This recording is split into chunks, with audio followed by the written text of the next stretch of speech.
Hello everyone, welcome to Flipped Academy. Flipped Academy में आपका बहुत बहुत स्वागत है। आशा करता हूँ आप सभी लोग बहुत अच्छे होंगे। तो आज से हम शुरू कर रहे हैं अपना इंडियन ज्योग्राफी। और इंडियन ज्योग्राफी जैसा कि आपको पता है, हमारे जितने भी कम्पिटिटिव एग्जाम होते हैं उनमें सबसे ज़्यादा अगर पार्ट पूछा जाता है, जहाँ पर भी सामान्य ज्ञान और सामाजिक विज्ञान का विषय होता है जिस भी कम्पिटिटिव एग्जाम के सिलेबस में, वहाँ पे जो इंडियन ज्योग्राफी है उससे सबसे ज़्यादा क्वेश्चन बनते हैं। और ये बहुत ज़्यादा इंपॉर्टेंट भी है हमारे लिए पढ़ना। तो आज हम इसी को पढ़ेंगे और बिल्कुल बेसिक से स्टार्ट करते हुए काफ़ी डीप में पढ़ेंगे ताकि हमारे जो बिल्कुल नए बच्चे हैं जो कि पहली बार ज्योग्राफी को पढ़ रहे हैं उनके लिए भी पढ़ना बहुत ज़्यादा इजी हो जाए। और हमारे अब जो प्रश्न पूछे जाते हैं कम्पिटिटिव एग्जाम में, उनका प्रश्न पूछने का स्वभाव भी काफ़ी बदल गया है। अब प्रश्न बहुत ज़्यादा डीप में जाके पूछे जाने लगे हैं। तो इसी बात को ध्यान में रखते हुए हम अपने इंडियन ज्योग्राफी को बिल्कुल बेसिक से स्टार्ट करते हुए और बिल्कुल डीप तक काफ़ी विस्तार में क्रमबद्ध तरीके से आगे बढ़ेंगे पढ़ते हुए। तो चलिए स्टार्ट करते हैं आज का हमारा पहला टॉपिक। तो हम स्टार्ट करेंगे, जो हमारा सबसे पहला टॉपिक है वो पढ़ेंगे भारत के सामान्य परिचय से। मैं नोट कर देता हूँ, भारत का सामान्य परिचय। तो भारत का सामान्य परिचय, इसमें हम बात करेंगे कि भारत की स्थिति क्या है विश्व में, भारत कहाँ पे स्थित है और भारत का क्या क्षेत्रफल है, भारत जनसंख्या के आधार पर कितना बड़ा है, कितना छोटा है, दूसरे देशों से इसकी तुलना करेंगे। तो ये सब पढ़ने वाले हम भारत के सामान्य परिचय में, जो कि हमारा इंडियन ज्योग्राफी का पहला चैप्टर होगा। तो इसमें बहुत सी बातें हमको पहले से भी पता होंगी, पर मैंने जैसे बताया कि बिल्कुल बेसिक से स्टार्ट करेंगे। तो इसमें उन सभी बच्चों के लिए भी हमें ध्यान रखना है कि जो कि ज्योग्राफी को पहली बार पढ़ रहे हैं। तो हम स्टार्ट करते हैं। पहला हम भारत के सामान्य परिचय में देखते हैं भारत की स्थिति।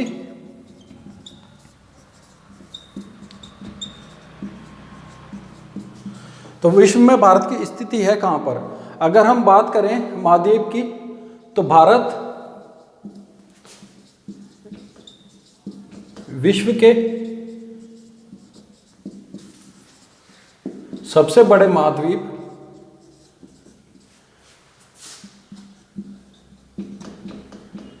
एशिया पर स्थित है, एशिया में स्थित है।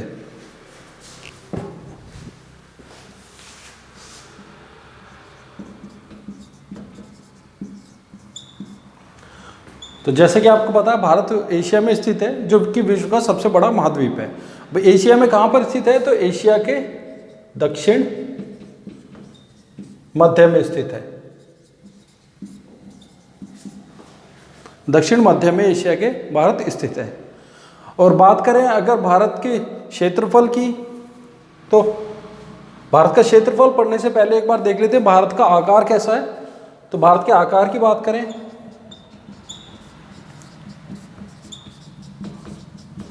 तो भारत का आकार चतुष्कोणीय है।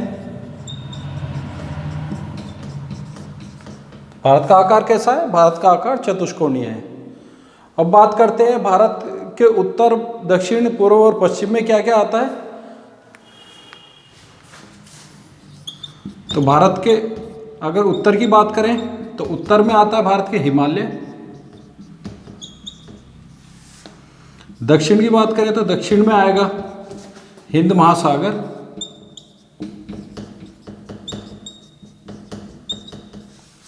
पूर्व में बंगाल की खाड़ी।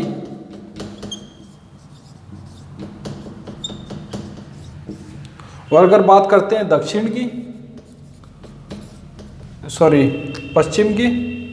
दक्षिण तो हो गया ना, पश्चिम की बात करें तो पश्चिम में आएगा अरब सागर।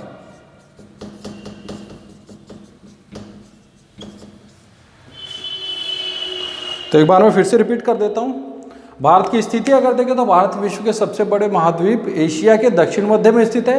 भारत का आकार चतुष्कोणीय है और भारत के उत्तर में विशाल हिमालय है, दक्षिण में लहराता हिंद महासागर हो गया, पूर्व में बंगाल की खाड़ी और पश्चिम में अरब सागर है भारत के। तो ये चीज़ हमारी बिल्कुल बेसिक थी, ये चीज़ आप पहले से जानते भी होंगे।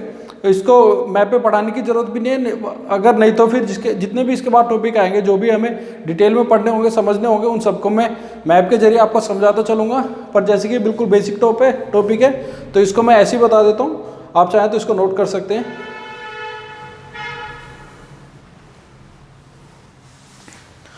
अब इसके बाद हम देखते हैं भारत किस गोलार्ध में स्थित है। तो अगर गोलार्ध की बात करें तो जो हमारी पृथ्वी है, पृथ्वी के बीच में एक इमेजिनरी लाइन जाती है, एक रेखा जाती है, जिसको हम कहते हैं विषुवत रेखा।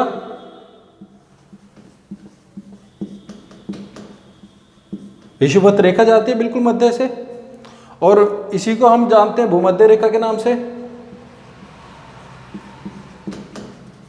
इसको हम भूमध्य रेखा के नाम से जानते हैं।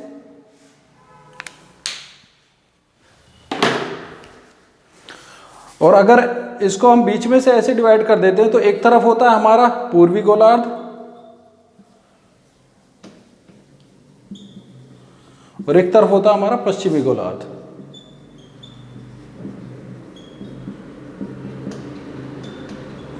इसी तरह जो विषुवत रेखा है उसके उत्तर में जो होगा हमारा, उसको कहेंगे उत्तरी गोलार्ध, और जो दक्षिण में होगा इसको कहेंगे दक्षिणी गोलार्ध। अब हम देखेंगे कि भारत की स्थिति कहां पर है। तो भारत विषुवत रेखा के ऊपर और उत्तरी गोलार्ध में स्थित है। तो भारत की स्थिति आ जाएगी कुछ यहाँ पर। तो अगर हम बात करें तो भारत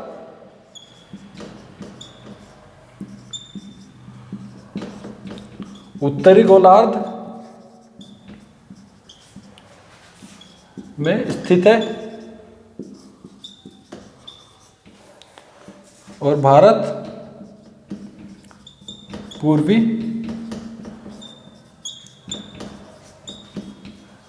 गोलार्ध में स्थित है, या फिर हम कह सकते हैं कि भारत पृथ्वी के उत्तर पूर्वी गोलार्ध में स्थित है। तो ये हमने देख लिया भारत की स्थिति। अब हम देखते हैं भारत का कितना क्षेत्रफल है और भारत की तुलना करते हैं विश्व के अन्य देशों से।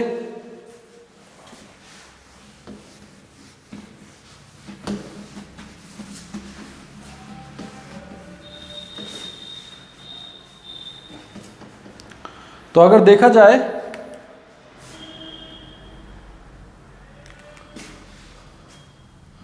भारत का क्षेत्रफल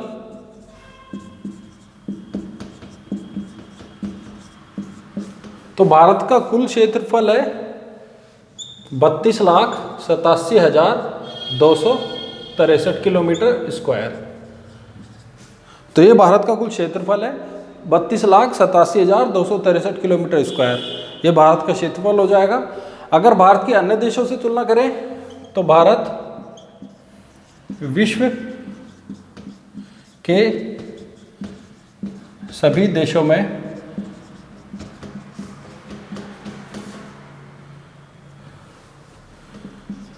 सातवां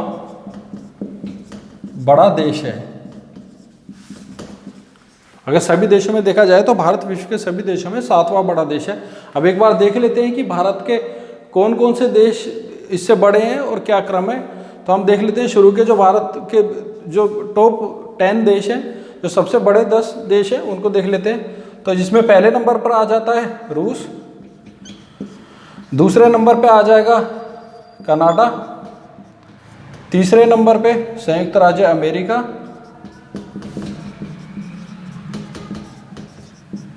चौथे नंबर पे आ जाएगा चीन,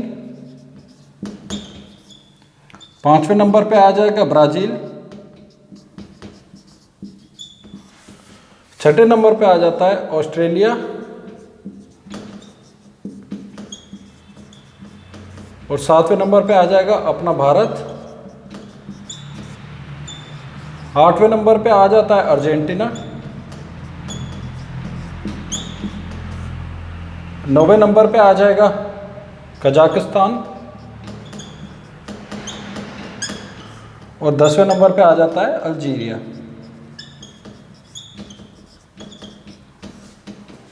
तो ये भारत के 10 देशों का क्रम है।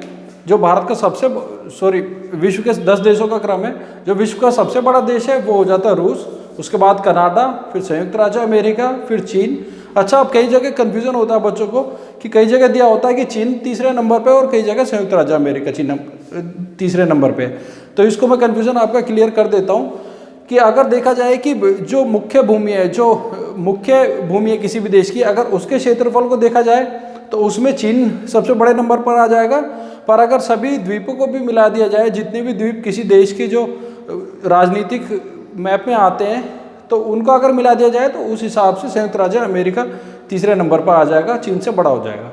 अब क्योंकि पहले जो देखा जाता था, पहले मुख्य भूमि का आकार देखा जाता था, क्षेत्रफल देखा जाता था, पर अब देखा जाता है मुख्य भूमि और जितने भी द्वीप किसी देश में आते हैं उन सभी को मिला के, तो उस हिसाब से देखा जाता है। तो तीसरे नंबर पर संयुक्त राज्य अमेरिका आता है। तो उसके बाद चौथे नंबर पे चीन हो गया, पांचवें नंबर पे ब्राजील, ऑस्ट्रेलिया छठे नंबर पे, सातवें नंबर पे भारत, फिर अर्जेंटीना, फिर कजाकिस्तान और फिर अल्जीरिया। एंड आई होप आप इसमें आप गलती नहीं करेंगे। तो अब बढ़ते हैं अपने अगले टॉपिक की तरफ। अच्छा, अगर देखा जाए कि भारत का क्षेत्रफल, तो भारत का क्षेत्रफल विश्व के कुल क्षेत्रफल का कितना % है, तो वो भी हम देख लेते हैं। इसको मैं एक बार क्लीन कर देता हूँ।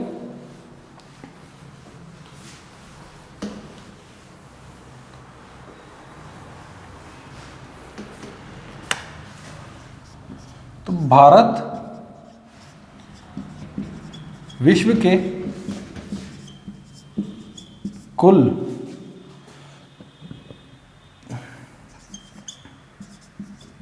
भूखंड का 2.43% है।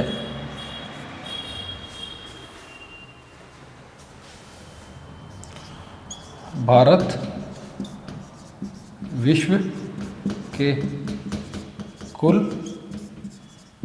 क्षेत्रफल का 0.57% है। अब मैंने यहाँ पे 2 लाइन लिखी है। अब इन दोनों लाइन में आपको कन्फ्यूजन हो जाएगा कि दोनों का मतलब एक ही तो है, पर एक लगता है पर एक है नहीं, क्योंकि यहाँ पे बात कर रहे हैं विश्व के कुल भूखंड का। भूखंड में सिर्फ महाद्वीप आएंगे, जबकि कुल क्षेत्रफल की अगर हम बात करते हैं तो कुल क्षेत्रफल में महाद्वीप और महासागर दोनों को मिला के लिखा जाता है। तो अगर बात करी जाए कुल भूखंड की, तो विश्व का जितना भी कुल भूखंड है उसका अगर देखा जाए तो उसका भारत 2.43% है। और अगर भारत के कुल क्षेत्रफल की बात की जाए, मतलब महाद्वीप और महासागर सभी को मिला के, तो भारत विश्व के कुल क्षेत्रफल का 0.57% है। ये आपको याद रखना है। अब इसके बाद बात करते हैं भारत की जनसंख्या की। तो भारत जनसंख्या के स्थान पर, जनसंख्या के आधार पर विश्व का दूसरा बड़ा देश है।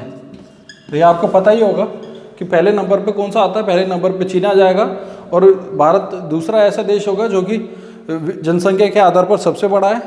तो ये आप याद रखेंगे, ये बहुत अच्छी बात नहीं है दूसरे नंबर पर हर चीज़ में आना। पहले नंबर पर आना तो और भी ज़्यादा खराब है। तो जनसंख्या के आधार पर भारत विश्व का दूसरा बड़ा देश है। अब देखते हैं कि भारत की जनसंख्या विश्व की जनसंख्या कितने % है। तो भारत की जनसंख्या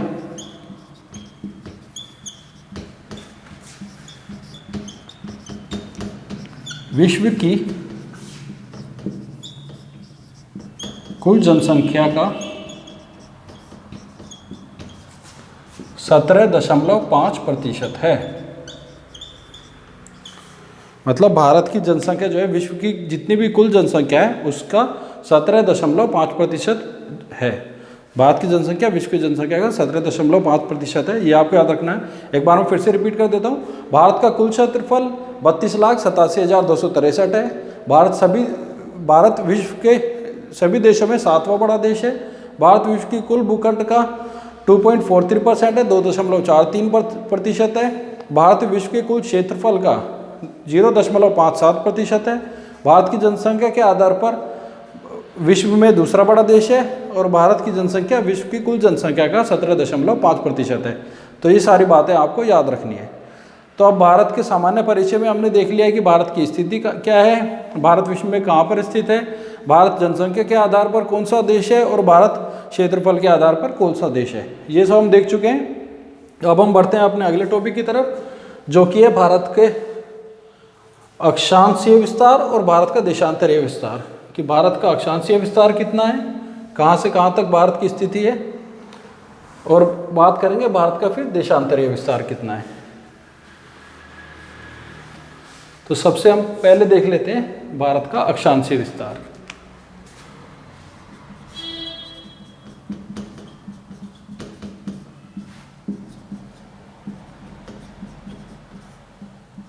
बात करते हैं भारत के अक्षांशीय विस्तार की। अक्षांशीय विस्तार में हमारा जो उत्तरी बिंदु है और जो दक्षिणी बिंदु है वो आ जाएंगे। अब एक बार मैं क्विकली मैप बना देता हूँ इंडिया का। मेरी ड्राइंग इतनी अच्छी नहीं है तो थोड़ा कॉम्प्रोमाइज़ करेंगे।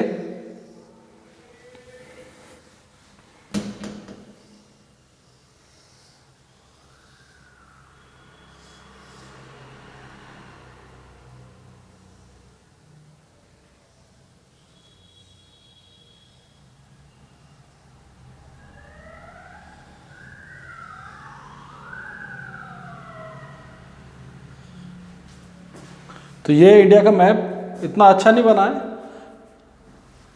थोड़ा कोशिश करता हूँ ठीक करने की।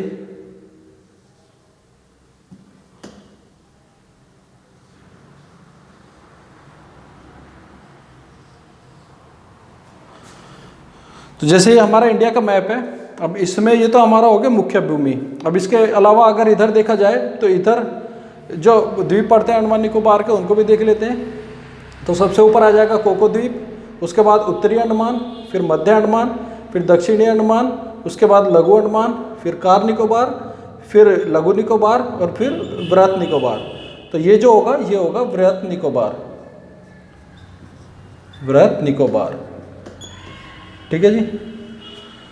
तो अब मैं देख लेते हैं कि हमें अक्षांशीय विस्तार में कौन कौन से बिंदु देखने हैं। तो अक्षांशीय विस्तार में हमारे पास सबसे ऊपर तो आ जाएगा उत्तरी बिंदु, या फिर हम इसको लिख देते हैं सुदूर उत्तरी बिंदु, सुदूर उत्तरी बिंदु। उसके बाद हम पढ़ेंगे दक्षिणी बिंदु, या फिर इसको लिख देते हैं मुख्य भूमि का, या फिर प्रायद्वीपीय भारत का दक्षिणी बिंदु। अब उसके बाद हम पढ़ेंगे सुदूर दक्षिणी बिंदु, सुदूर दक्षिणी बिंदु। तो ये हमें 3 बिंदु पढ़ने हैं। एक तो हो जाएगा सुदूर उत्तरी बिंदु, फिर हो जाएगा प्रायद्वीपीय भारत का दक्षिणी बिंदु, और फिर आ जाएगा सुदूर दक्षिणी बिंदु। ठीक है जी। जो दक्षिण में जो मुख्य भूमि का प्रायद्वीपीय भारत का दक्षिणी बिंदु है, ये हो जाएगा हमारा प्रायद्वीपीय भारत जो है इसका दक्षिणी बिंदु। और सुदूर दक्षिणी बिंदु में हमारे सभी जो जितने भी द्वीप हैं उन सभी द्वीपों को मिला के आ जाएगा, तो उसमें आ जाएगा हमारा सुदूर दक्षिणी बिंदु। अब हमारा उत्तरी बिंदु कहाँ होगा, तो सुदूर उत्तरी बिंदु हमारा ये होगा, ये हो गया हमारा सुदूर उत्तरी बिंदु। अब अगर मुख्य भूमि का प्रायद्वीपीय भारत का दक्षिणी बिंदु देखें तो ये हमारा हो जाएगा यहाँ पर, और जो सुदूर दक्षिणी बिंदु है ये हमारा हो जाएगा यहाँ पर। ठीक है जी। हमने नक्शे पे देख लिए। अब ये जो सुदूर उत्तरी बिंदु है इसको क्या कहते हैं, इसको कहेंगे 37°6। और जो दक्षिणी बिंदु है इसको कहेंगे 8°4। और जो सुदूर दक्षिणी बिंदु है इसको कहेंगे 6°4। आई होप आपको क्लियरली विजिबल होगा। जो हमारा सुदूर उत्तरी बिंदु है ये हो गया 37°6। मुख्य भूमि का प्रायद्वीपीय भारत का जो दक्षिणी बिंदु है ये हो गया 8°4। और जो सुदूर दक्षिणी बिंदु है ये होगा 6°4। पहले शायद मैंने डिग्री बोल दिया था, पर ये 6°4 है, ये 8°4 है, और ये 37°6 है। ठीक है जी, ये आपको याद रखना है। अब इसको जो हमारा सुदूर उत्तरी बिंदु है इसको क्या कहते हैं और ये कहाँ पर पड़ता है ये हम देख लेंगे। तो जो हमारा सुदूर उत्तरी बिंदु है, एक बार मैं दूसरा कलर ले लेता हूँ ताकि मिक्स ना हो। जो हमारा सुदूर उत्तरी बिंदु होगा ये होगा हमारा कहाँ पर, लद्दाख में। जो हमारा मुख्य भूमि का दक्षिणी बिंदु है ये होगा हमारा कन्याकुमारी में,